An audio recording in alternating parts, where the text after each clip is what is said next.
Je répète la question, mes Hachem. Extraordinaire. Est-ce que le plus important, c'est le début des Yemim Noraim, ou le plus important, c'est la fin des Yemim Noraim? C'est-à-dire le shofar, qui est le moment où Akadosh Baruch Hu, il écrit, on est devant lui, seul face à face, il décide tout. Le roche, c'est la tête de l'année. C'est ça qui est décisif, ou bien non? Comme il dit le Mishnah Berurah, tout le but de Elul, c'est d'arriver à Yom Kippour, et tout le but de Yom Kippour, c'est d'arriver à la Neila. Et la Neila qui est à la Khatima, quand je vous dis c'est fini maintenant, la période elle s'achève, c'est là le moment le plus important. Est-ce qu'on va d'après la fin, à Kol Oler Achar Achitum, vous avez déjà entendu cette expression dans la Gemara? À Kol Oler Achar Achitum, si quelqu'un il s'est trompé, Nagid, il a commencé à dire à la Geffen, al Pere Geffen, etc. En fait, il veut dire la Michia. À la fin, il s'est rattrapé. On dit à Kol Oler Achar Achitum, on va d'après la fin. Ou bien non. Peut-être que Tov Acharit Davar Mireshito, il y a un autre passage qui dit Tov Acharit Davar, la qualité de la fin, Mireshito, elle dépend du début. Ça, c'est la question. Alors, pour les tzadikim, c'est pour Rosh Hashanah. Et pour les Bédouins, c'est qui? Moi, Comme je pense que c'est la fin qui est le mieux. D'après les livres, quand on lit la fin d'un livre, on a une idée de tout ce qui a pu être dit dans toute... Pas mal, mais nous on demande c'est quoi le plus décisif, le plus important. On te demande quoi? On te demande c'est quoi le plus important? La première instance ou l'appel? Voilà. Peut-être pas d'appel. L'appel. Si la première instance te convient.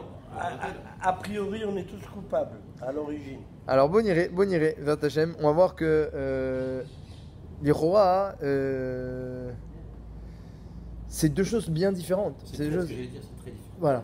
Il n'y a pas un qui est important et un qui n'est pas important. On va essayer de comprendre l'importance de chacun. Et en fonction de ça, alors on va voir. Il y a- c'est la proclamation de la Malchoute, et l'autre c'est la Tchouva. Vous avez raison. Le jour de Rosh Hashanah, c'est la Malchoute d'Hachem. Le jour de Kippour, c'est le jour du pardon. Ils n'ont rien à voir. La Gemara dit, Rabbi Meir, il disait, le jour de Rosh Hashanah, c'est l'écriture. Le jour de Kippour, c'est le sceau. Comme ça, Rabbi Meir, il disait pour tout homme. Et à part ça, il y a Sheila aussi célèbre de Rav Israël Salanter. Rav Israël Salanter, il disait, moi j'aurais préféré, enfin certains demandent, il dit, qu'on aurait préféré que Kippour soit avant Rosh Hashanah. Parce que Yom Kippour, tu es excusé de toutes tes fautes. Et Rosh Hashanah, tu es jugé. Alors on aurait préféré être excusé d'abord. Et après, à la fin, on passe en jugement devant Hachem. Je crois qu'il n'a pas choisi comme ça. Il a dit non, d'abord Rosh Hashanah, et après on t'excuse. C'est un peu bizarre. On aurait préféré l'inverse, que je crois qu'il veut nous aider généralement. À part ça, il y a l'Yerushalmi. Aussi, on rajoute des petites questions. La question phare, c'est celle-ci. C'est le plus. Comment... J'ai lu un truc comme quoi la faute de chacun, elle reste devant lui. Mais il accorde son pardon quand même. Il te lave de la faute. Ok, on va. Il dit, je rendrai votre plus blanc que le... Alors, on va voir Bezat Hashem, on va parler de ça. Donc, la première question qu'on a posée, c'est quel est le plus important, Rosh Hashanah ou Yom Kippour? Le moment où Hachem il t'écrit, au moment du shofar, Hachem tu passes devant lui, il écrit. Ou alors non, la Neila, comme il dit le Mishnah Berurah, que tout le but de Elul, Aseret, les 10 jours de pénitence, et qui pour tout le but d'arriver à la Neila, que je brouille, il te scelle pour toute l'année. Donc, quel est le plus important, l'écriture de Rosh Hashanah ou le pardon de Kippour, de la Neila? Ça, c'est une première question. La deuxième question, c'est pourquoi on n'a pas mis Kippour avant Rosh Hashanah, demande Rav Israël Salanter. On aurait préféré passer, d'abord être expié, excusé, lavé en premier, avant de passer en jugement. Que il a pris. Ouais, c'est une grosse question. Hein. Troisième question, c'est le Yerushalmi. Yerushalmi, il dit, dans tous les korbanot, c'est marqué takriv. Tous les sacrifices de fête, il y a écrit takriv. Sauf le sacrifice de Rosh Hashanah. Il y a écrit ta'asu, vous le ferez. Alors, la Gemara, elle remarque cette différence et elle dit, apprends de là, que tout celui qui se tient devant Hachem en jugement le jour de Rosh Hashanah, ma'ale akatouf kelu wasa et tatzmo. Il y a un truc spécial qui se passe à Rosh Hashanah. Quand tu te tiens en jugement, le korban, on ne dit pas tu l'approches, on dit tu le fais pour dire c'est comme si tu t'es fait toi-même. Apparemment, à Rosh Hashanah, il se passe quelque chose qu'on se fait. Qu'est-ce que ça veut dire qu'on se fait soi-même à Rosh Hashanah? Ça, c'est un petit peu les questions que j'ai trouvées. Alors, la Gemara, elle est connue. La Gemara, elle dit chaque fête, il y a un korban qui vient aider à ce que la fête se passe bien, le jugement, parce que dans chaque fête il y a un jugement, à Pessah on est jugé, à Sukkot on est jugé, à Shavuot on est jugé, la Gemara elle dit, à Shavuot, à Pessah tu es jugé sur le blé, amène du blé, à Sukkot tu es jugé sur l'eau, amène l'eau, à Shavuot tu es jugé sur les fruits de l'arbre, amène un korban de fruits. Et à Rosh Hashanah, qu'est-ce qu'on peut faire? Elle dit la Gemara, dit des versets de royauté. Chez Tamlichoni Alechem, le secret pour réussir son Rosh Hashanah, c'est que tu dis des versets de royauté. Tamlichoni Alechem pour que tu prennes Hachem sur toi comme roi, et c'est le Moussaf de Rosh Hashanah qui est très très important, parce qu'on va dire des versets de royauté, et apparemment, c'est le secret de la réussite de Rosh Hashanah. C'est ces versets de royauté pendant le Moussaf, il faut les comprendre, il faut les dire Bekavana. C'est le secret de Rosh Hashanah, autant que amène un korban à Pessar de blé pour que réussisse l'année dans le blé, amène un korban d'oiseau pour réussir l'année dans l'eau. À Rosh Hashanah, comment je fais pour que toute l'année réussisse? Dis des versets de royauté. Et la Gemara dit, mais comment on les dit? Accompagné du shofar. Donc deux secrets on a à Rosh Hashanah, c'est les versets de royauté accompagnés du shofar. C'est ça les deux secrets. Accompagné du shofar. Ubame ba shofar. Chez Tamlichounia Alechem, Imru Malchouyot dit des versets de royauté, Shofarot Malchouyot Vezichonot, des versets de souvenirs aussi, il y a les trois. Les versets de royauté, des versets pour rappeler qu'Hachem il se souvient, à chaque fois qu'on dit souvenir à Kavana, le pirouche, l'explication c'est le jugement. Hachem il se souvient de nous, c'est pas gratuit, il se souvient pour décider. En bien aussi. Le jugement en bien aussi, ça s'appelle. C'est aussi une midatadine pour le bien. Et Shofarot, dire des versets de shofar, et tout ça accompagné de la sonnerie du shofar. Pourquoi? Pour qu'Hachem se rappelle en même temps de la Akedat Yitzhak ben Avra. Alors donc, il y a plein de notions à Rosh Hashanah qui se rencontrent, la royauté d'Hachem, le jugement, la Akedat Yitzhak. Comment on sonne du shofar? La Gemara dit, c'est marqué dans la Torah. Yebava, il y a écrit dans la Torah Yom Teruah, Yebava, il dit Onkelos. On doit sonner un son de gémissement. Alors la Gemara, il marque l'enquête. Est-ce que gémissement c'est ou alors il y a deux sortes de pleurs. Et la Gemara, mais d'où tu sais que c'est ça Yebava? Elle dit, parce qu'on apprend de la mère de Sisra. Là, donc Sisra, chef de guerre Goy, Kenani, pas du tout un tzaddik, qui est parti en guerre contre Israël, mais sa mère elle a pleuré parce qu'il n'est pas revenu. De là on apprend comment on sonne du shofar à Rosh Hashanah. Plein de notions qui se rencontrent à Rosh Hashanah et elles sont pas toutes évidentes et claires, et quel rapport entre elles. Et comme on a dit, comprendre quel est le plus important, Rosh Hashanah, Kippour, l'écriture ou le sceau, le jugement ou le pardon. Et pourquoi dans cet ordre? Donc on a plein de notions qui se rencontrent. On va essayer de tout expliquer dans Hachem dans le temps imparti. Alors c'est marqué dans la Torah, Bereshit bara Elokim. Ça c'est la base. Quand on veut comprendre Rosh Hashanah c'est pas seulement le nouvel an, c'est Ayom Aratolam, c'est un moment de création. Aujourd'hui le monde est créé. Ayom Aratolam. Zetrilat Maasecha, c'est le début de tes actions, on dit à Hachem dans la tefila de Rosh Hashanah. Zikaron Leyom Rishon, à l'image du premier jour de la création. Donc, premier Tishri, c'est mamash à l'image du premier Tishri de l'époque où Hachem il a créé le monde.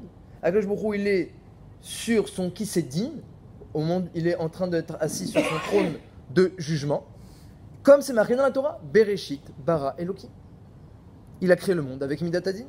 Alors évidemment, après, il a fait rentrer Midat Arachamim, et même Dirachi, et il a même fait devancer Beom bara Hachem Elokim. À la fin de la création du monde, il y a marqué le nom d'Hachem qui a été rajouté, et même il a devancé Elokim. Et c'est un peu l'idée de Kippour, où la Rachamim va venir avec un tellement grand flux de bonté qu'elle va même devancer et dépasser le digne de Rosh Hashanah. Mais il n'en reste pas moins que la création du monde, elle est faite avec Midat Adin, et c'est ce qui se passe à Rosh Hashanah, et c'est pas possible de faire autrement. On ne pourrait pas créer avec Midat Arachamim. Et c'est justement la question qu'on a posée. Pourquoi tu fais pas Kippour en premier? On a demandé. C'est impossible. Parce que Bereshit bara Elokim, ça veut pas dire qu'Hachem il a créé le monde avec Midat Adin seulement. Ça veut dire aussi qu'on ne peut créer qu'avec Midat Adin. C'est pas qu'Hachem il a dit tiens je vais décider, alors j'ai le choix, je crée le monde comment? Avec Rosh Hashanah, avec Kippour? Non, je vais décider avec Rosh Hashanah, pas du tout. C'est qu'on ne peut créer qu'avec Midat Adin. Pourquoi? Parce que c'est quoi créer? Renouveler, décider. C'est forcément, il faut mettre pause. Il faut faire un arrêt sur image. Qu'est-ce qui s'est passé jusqu'à maintenant? Où on en est? Et qu'est-ce qui va continuer? Qu'est-ce qui va pas continuer? Qu'est-ce qui va changer? Qu'est-ce qui va pas changer? Le renouvellement. Ça, c'est un digne extraordinaire. C'est un jugement terrible. C'est une grande rigueur. De dire qu'est-ce qui continue, qu'est-ce qui continue pas. Tout est remis en question. Faire un jugement le premier jour d'une nouvelle année sans remettre en question, C'est pas possible. On peut pas passer par Yom Kippourim en premier. C'est pas possible. C'est plus un jugement, c'est plus un nouvel an, c'est rien du tout. On continue, c'est la suite de l'année. On continue. Avec encore de la rachamim, de la patience, de la bonté. Pourquoi pas? Mais c'est pas ça Rosh Hashanah. Il s'agit maintenant de créer le monde pour une nouvelle année. Vous êtes dans le Zohar, le Harizal, il dit qu'Akadosh Baruch Hu, à Rosh Hashanah, il crée seulement un an de temps. Et après, arrivé à Rosh Hashanah d'après, il recrée encore le monde pour un an. Il crée le monde pour un an jusqu'à Kippour. Donc là, jusqu'à Kippour, on est encore sous le coup du jugement de Rosh Hashanah dernier. Arrivé à Rosh Hashanah cette année, il va recréer le monde depuis la fin de Kippour pour l'année d'après. Voilà comment ça se passe. Donc il y a vraiment une nouvelle création. Et une nouvelle création, ça peut que se faire avec, on réfléchit, on s'arrête, qu'est-ce qui change, qu'est-ce qui change pas, qu'est-ce qui continue. Et ça, c'est une grande rigueur. Et ça peut être pour le bien, comme on le lit à Rosh Hashanah. Toutes les femmes stériles ont été gratifiées d'un enfant le jour de Rosh Hashanah. C'est la paracha et la haftara de Rosh Hashanah. Sarah, Hannah, parce que c'est à ce moment-là, Hachem dit, allez, c'est fini la stérilité. Et c'est une rigueur de dire ça. C'est aussi une grande force. La mida de rigueur, elle s'appelle la mida ta gvura, la mida de la force. Parce que comment on peut changer quelque chose qui est ancré? Il faut de la force pour changer. Et c'est la mida qu'Hachem utilise pour juger, c'est aussi maintenant la mida qu'Hachem nous demande d'utiliser à Rosh Hashanah. C'est un des jours où il faut venir avec de la force, que je vais réfléchir à ce que je fais jusqu'à maintenant, avec force, je vais essayer de changer. Donc déjà, on est obligé de passer par Rosh Hashanah en premier et pas par Yom Kippour.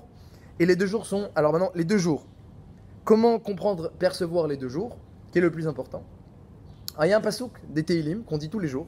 Vous le dites tous les jours et quand on arrive à cette période, il prend une nouvelle facette. Tzadik Hashem Bechol Derachav Vechassid Bechol Ma'asav. Il y a le derer et il y a le Ma'aseh. Akadosh Baruch Hu, Tzadik, ça veut dire Tzedek, c'est la justice. Chassid, c'est le chesed, c'est la bonté. Quand Hashem il choisit le derer, quel chemin on prend? Il faut décider maintenant. Ça peut être qu'avec la justice, Tzedek. On ne peut pas décider avec la bonté. Tu sais, moi je vais partir dans toutes les autoroutes. Où tu vas arrêter? Nulle part. Fais attention aux autres d'ailleurs sur la route. Pas possible. Le chesed, quand on choisit, ça dit qu'Hachem Bechol Derachav. Tu choisis le derer, choisis-le précisément. Je prends cette autoroute avec cette voiture vers ce chemin. Tu pars à Natania. Fais attention dans quel chemin tu empruntes. Il faudrait se choisir avec droiture et avec précision. Ça c'est Tzadik Hashem Bechol Derachav.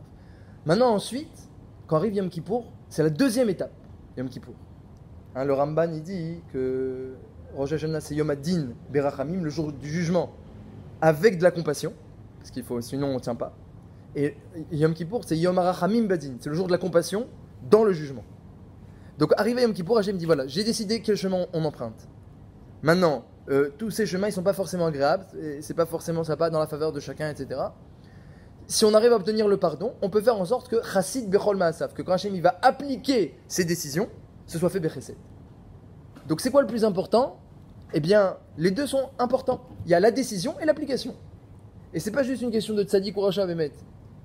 Dans la Gemara, c'est Nira, et comme ça dans la Tfila aussi, que tout homme il est Bémet inscrit à Rosh Hashanah. Il y a plusieurs chitotes. Mais les filles Rava, en tout cas, tout homme il est inscrit à Rosh Hashanah et il est scellé à Kippour. Il y a la décision, le Shoresh, et il a une importance particulière parce que Ayom Harat Olam, le mot que Chachamim emploie dans la Tfila, c'est la grossesse de l'année. Harat et Rayon. C'est la grossesse. Il y aura pas, si c'est pas des jumeaux, tu risques pas d'avoir un accouchement double. À moins de la grossesse, on fixe qu'est-ce qui va sortir ensuite. Mais après, à Yom Kippour et toute l'année, c'est la Leda, la naissance et la vie de l'enfant. C'est aussi très important. Il faut que la Leda se passe bien et que l'enfant vive bien.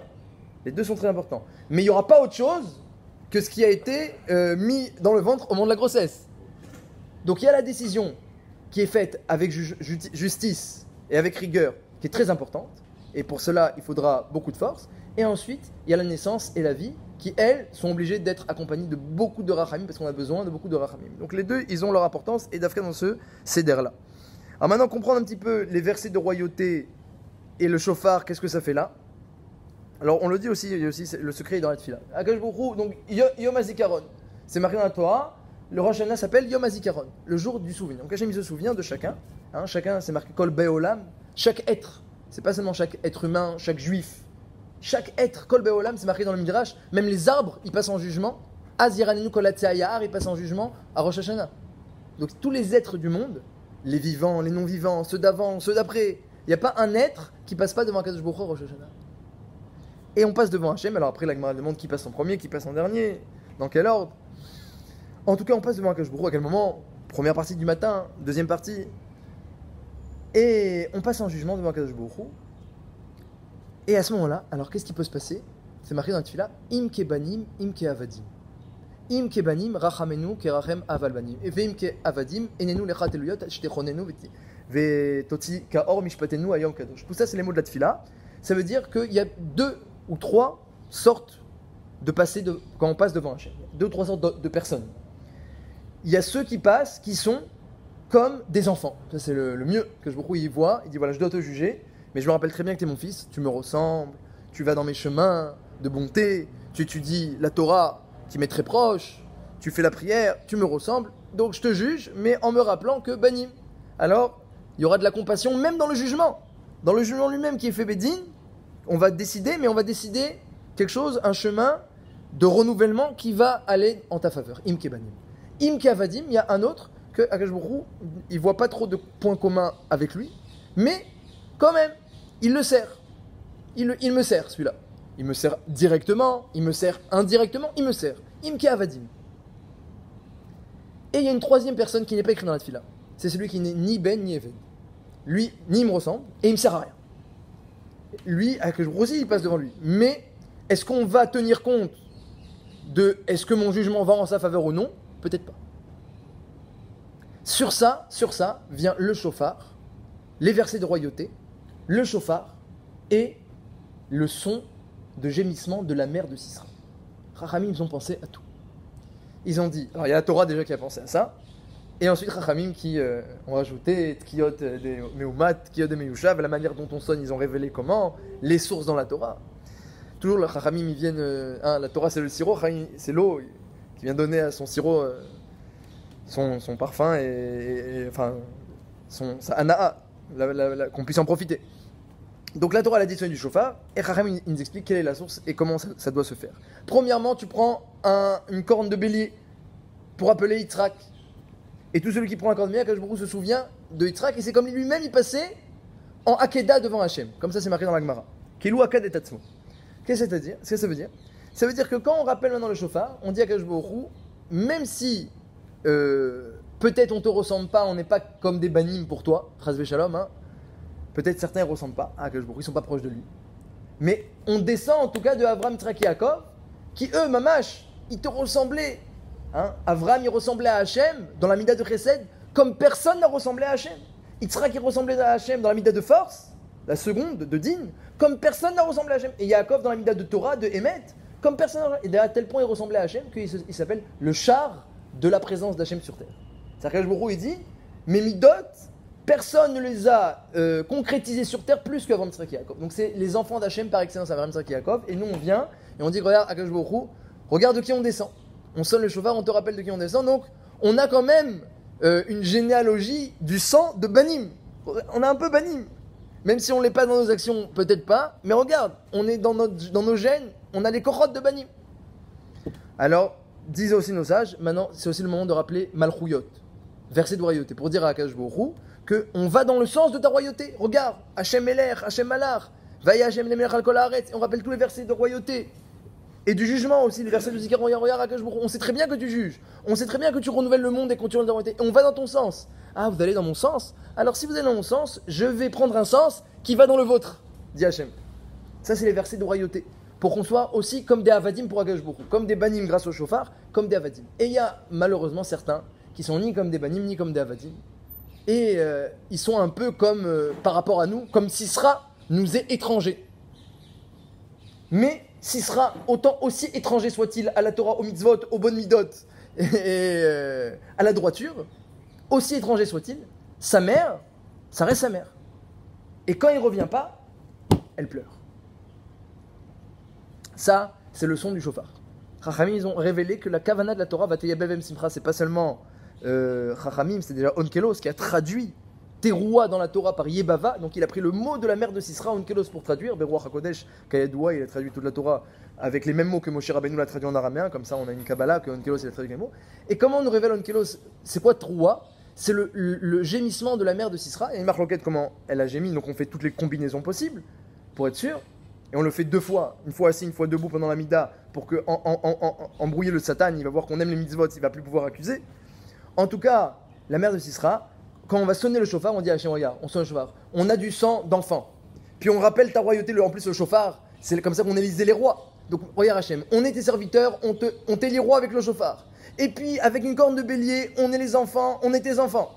Et même si on n'est ni tes enfants ni tes serviteurs, mais regarde le son d'une mère qui pleure pour son fils. N'importe lequel, même la mère de Sisra. Et Akadosh Baruch Hu, c'est marqué. Il se lève de Kisédine, il va s'asseoir sur Midat, sur le trône de Ramim, au vent du jugement. Parce que Akadosh Baruch Hu, il a tous les pouvoirs, il a toutes les possibilités. Donc même lorsque le din s'oppose à notre bien-être, mais si maintenant on recommence tout, comme il a dit à Elazar, Rabbi Elazar qui était pauvre, il a dit à Akadosh Baruch Hu, je suis pauvre, c'est mon tikkun, et il supportait pas sa pauvreté. Akadosh Baruch Hu lui a dit, écoute, si je recommence le monde, depuis le début on peut faire quelque chose. Ça veut dire quoi? Akadosh Baruch Hu, il a toutes les possibilités. C'est vrai que le chemin qui t'attend, c'est pas un bon chemin, mais la rachamim d'Akadosh Baruch Hu, le reset, il n'a pas de sauf. Donc si quelqu'un maintenant il rappelle Akadosh Baruch Hu la rachamim, et lui-même il se prête, alors aussi il faut se prêter au jugement. Il ne faut pas aller contre le jugement. Regarde Akadosh Baruch Hu, on t'accepte comme roi, on t'accepte comme juge. On n'est pas, pour que aussi Midatadin, elle soit mitpa yeset. Il faut aussi que la mida de rigueur dans le ciel, eh bien, elle soit aussi d'accord. Il faut qu'il y ait un accord céleste total. Il y a les accusateurs. On dit, on accepte l'accusation, mais on reconnaît, on se baisse. Écrit la Gemara dit, est-ce que tu prends un chauffard droit ou un chauffard courbé? La Gemara dit, prends un chauffard courbé pour rappeler comment il faut se courber. On se courbe. On sait très bien nos fautes. Et on accepte le jugement, on accepte Hachem comme juge. Donc au moment où on sonne du chauffard, c'est le moment où Hachem nous juge. Donc c'est nous-mêmes qui appelons le jugement.